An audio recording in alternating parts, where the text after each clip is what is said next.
Olá pessoal, estamos mais uma vez com comentários de quinta e hoje a gente vai falar de mais um caso, mais um habeas corpus julgado pela sexta turma agora do STJ.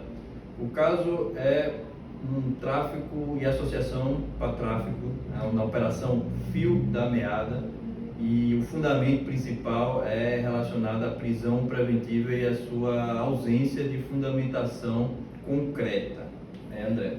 Muito bem, então o artigo 315 do Código de Processo Penal, ele teve uma modificação recente para que em seu parágrafo 2º fosse instituída a necessidade de uma motivação mais firme, para que não houvessem decisões do tipo, motivações muito evasivas, abstratas, e que é justamente o que se percebe aqui no caso, né? Então, o que é que nós percebemos aqui, que dá para extrair pela ementa da decisão?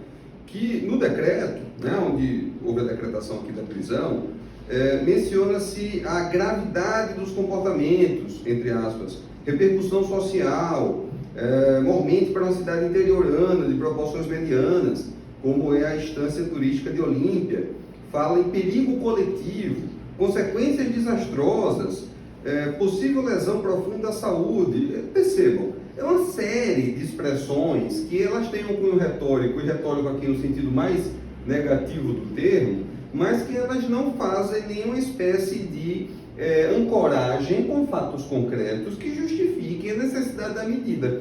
Então acaba sendo aquela medida meio que chapada, né, para que ela seja rodada basicamente com quaisquer casos que tenham características levemente similares e que possam servir quase como um cheque em branco, né, Foucault fala lá dos lettres de cachet, né, que seriam ordens reais, e o rei poderia, a partir daquilo, conseguir fazer o que ele quisesse, no caso de prender quem ele quisesse, e sabemos que, felizmente, em uma democracia, não tem como isso ser possível.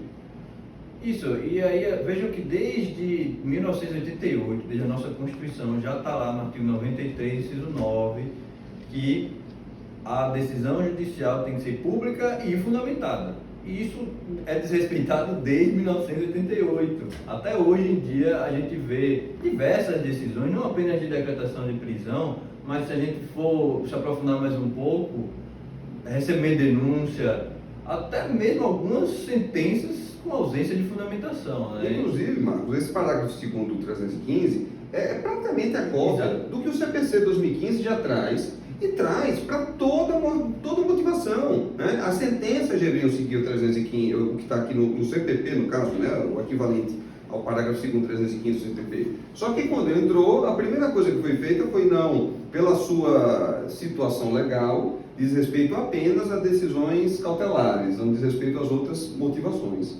Exato, e no caso aqui, o que foi constatado foi que o juiz ele simplesmente fez a fundamentação dele foi colocar a lei, basicamente, né? Colocar os cabimentos da lei lá do artigo 312 e seguintes, e isso não é fundamentado. E usar expressões vagas, né? Isso não é fundamentado, tem que ser fundamentado de forma concreta.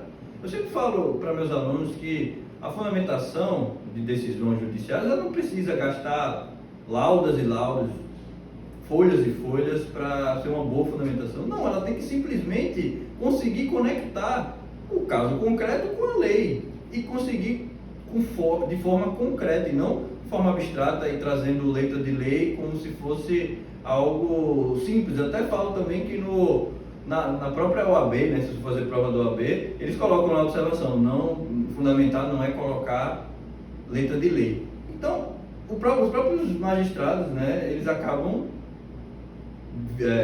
analisando alguns casos e fundamentando simplesmente letra de lei. Isso não é fundamental. Desculpa. E outra coisa, aqui, ainda na ementa, ainda fica claro que o decreto de prisão, ele fez referência a outros documentos, mas não se entendeu ser o suficiente para satisfazer o dever de fundamentação. Então, eles até mencionam, vou aqui citá-los. A fundamentação per relationem exige que os documentos referidos sejam reproduzidos na decisão, acrescentando fundamentos próprios. Só assim estará cumprida a obrigação constitucional do artigo 93.9, mencionada aqui pouco pelo professor Marcos, da Constituição Federal. Isso, e a fundamentação per relationem é simplesmente aquela fundamentação onde a segunda decisão ou outras decisões, elas fazem relação à decisão anterior. Isso não é fundamental. Cada decisão ela precisa ser concreta, como a gente já havia falado. Precisa ter um fato novo, um fato concreto. Uma decisão de prisão preventiva, hoje em dia, né, ela precisa ter atualidade, ela precisa ter contemporaneidade. Exato. Então, até foi relativizado de certa forma, né, pelo STF, o novo instituto lá que teria que renovar a cada 90 dias a fundamentação, certo? Mas teve uma decisão nova, a gente pode até tratar em eventuais episódios futuros, que o ministro Edson Fachin ele está mudando um pouco o entendimento do STF, em que tem que as cortes de justiça, né, fundamentar a cada 90 dias também.